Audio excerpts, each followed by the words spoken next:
What's up, investors and Money Talk family? Welcome to yet another video. In today's video, guys, as you guys already probably know, since you've read the title and you've seen the thumbnail, we're going to be talking about Palantir, our favorite stock on this channel. We're going to be talking about how Alex Karp actually smashed all the bear arguments against the company leading up to their fiscal quarter reporting. All right, guys, so without further ado, hit the thumbs up button and let's get this video on Palantir started.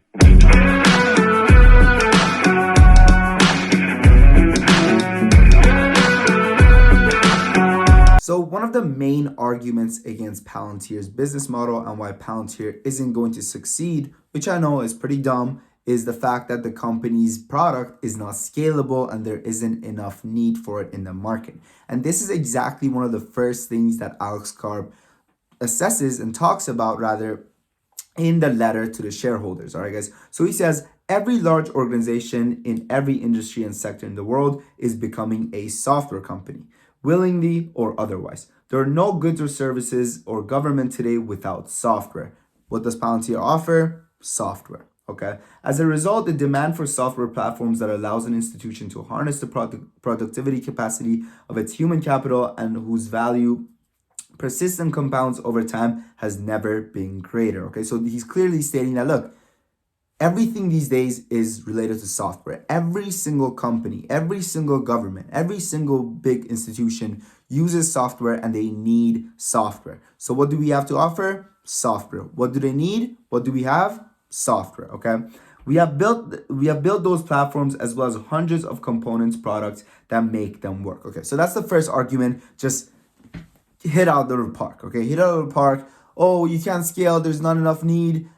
And Alex Karp comes out and says, what do you mean there's no need? Literally, there's need in every single big organization that exists in today's modern world where everything is ran on tech. And now we're moving even more towards that with all the stay at home and etc. Okay. So that's the first thing that he talks about, right? Which is absolutely correct. Now, the second argument that you guys get a lot, right, as a Palantir investor against Palantir is, oh, the product is too niche. The product is only for the government. The product is only for certain companies. Just kind of piggybacking off of the first argument that, oh, the product can't be scaled. Okay. Now, Alex Karp addresses that as well. Alex Karp comes out and says, we believe that the construction of something lasting and substantial requires some degree of insulation and protection from the outside world. Too much insulation and the result risk being overly specific and ornate, of interest and value to its creator, but nobody else. So he's basically saying that, look, if he's agreeing, right? He's saying, look, there is a downside to the product being too niche, right? Too niche, not niche, but too niche to a point where it's only fulfilling the needs of the creator and the vision that the creator has. And in order to sell the product, you need other people to also be able to vision what you're selling, right?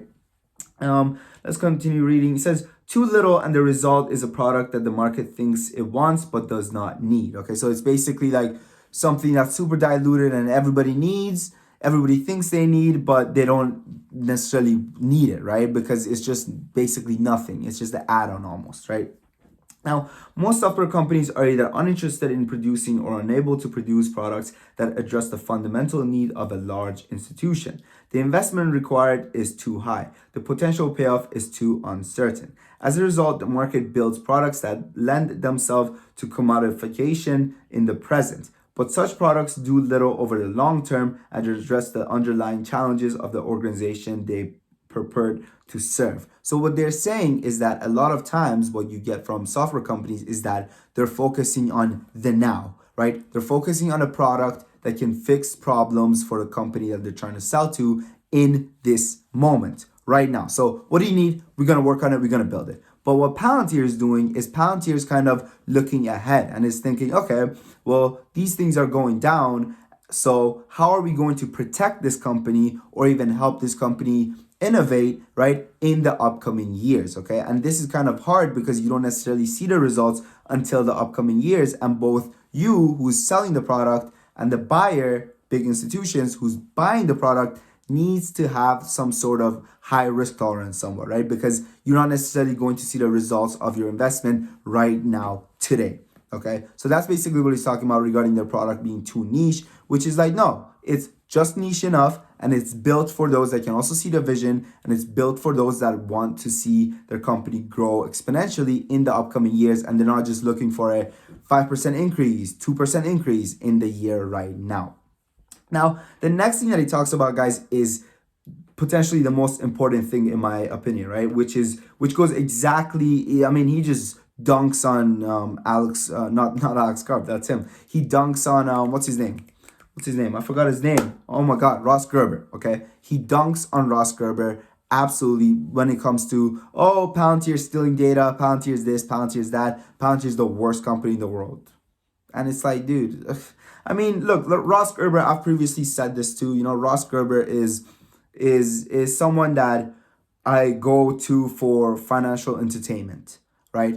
In a lot of ways. As in, he's just so over the top, he's so parabolic about the things that he says, and you kind of need to understand that maybe there is some truth to what he says, but he's focusing and he's narrowing down on the point that he's trying to make. Somewhat like a stand-up comedian, if you were to put it, where he's just trying to get his point across no matter what. He doesn't care how much truth there is to it, as long as it's got a hint of truth, okay?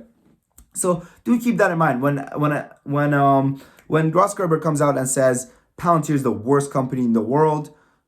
Palantir is not the worst company in the world. Okay, is Palantir the most ethical company in the world? Are they the most ethically amazing company?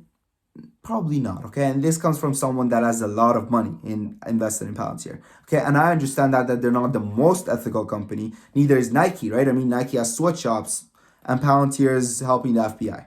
Okay, so I mean, no company is the most ethical, if you were to put it. Okay.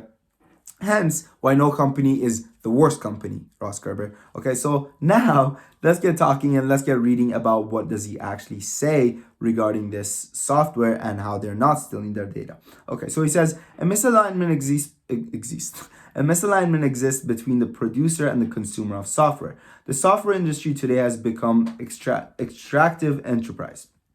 Most of the largest consumers in consumer internet companies in Silicon Valley have built software products whose principal value is that they enable to efficient extraction and monetization of our personal information.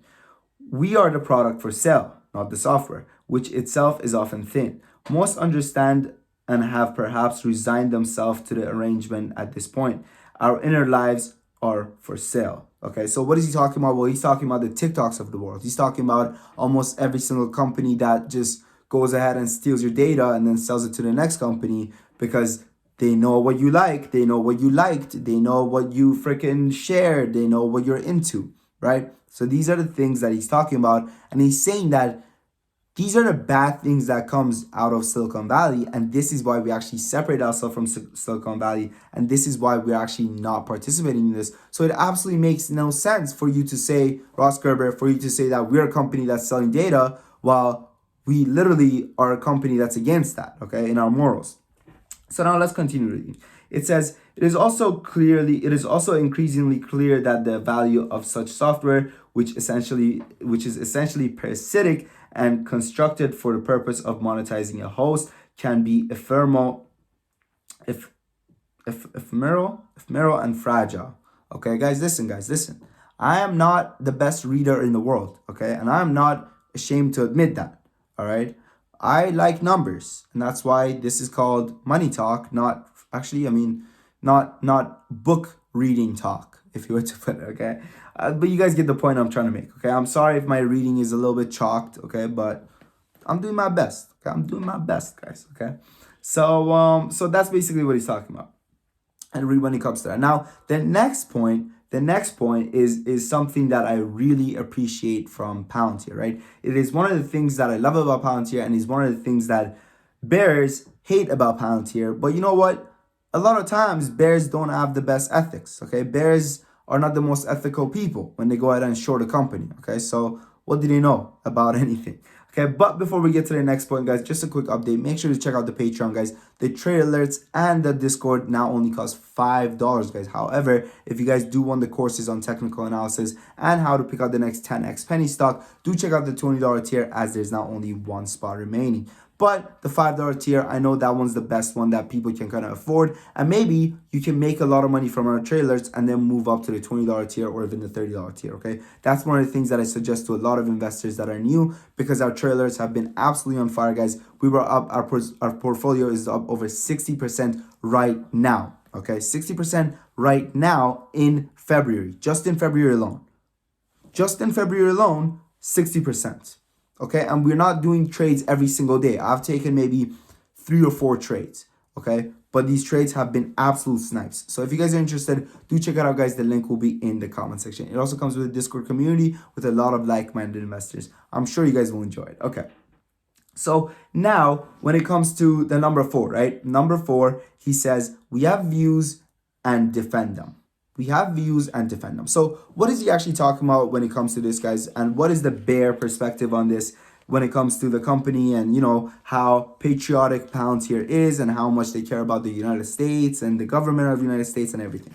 Well, this comes down to the point that a lot of people think that, again, right, going back to the scalability aspect of the company, where it's like, dude, you're never going to scale internationally if your product only serves the government, right? Because you can't just sell this government something and then go ahead and sell another government something, or rather the military something, and then go ahead and sell another military something, and they're like in competition, but they have the same product, So that doesn't necessarily make sense.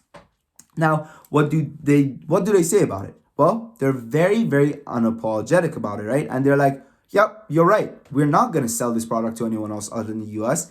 And we love that. We love that because we love the US, and the US is a country that has put us in a position to even make this great product. So we're going to stay loyal to our roots, right? And personally, as a Palantir shareholder, that makes me proud. That makes me proud, and that makes me happy, because they're not just flip-flopping, and they're not just saying, they're not kind of just yielding to what every single shareholder wants them to do, right? And they're kind of going with their own motivations, and they're going with their own vision, right? So that's something that I really appreciate from the company. Now, I'm actually going to leave a PDF link in the comment section, actually in the link down below, right next to the Patreon, so you guys can check out both of them, right? If you guys want to read the complete letter. And also, my boy Amit, he did an amazing job breaking down the letter, so maybe even check out his video, because he actually went over it word for word, and he explained, hey, this happens, that happens, they said this, right? And he got that voice, all right? He got that podcast voice. He got that radio voice, okay? So do check him out, guys. He did do a great breakdown of this letter, right? Alex Karp's letter. With that being said, guys, thank you for watching. Happy investing. Money talk.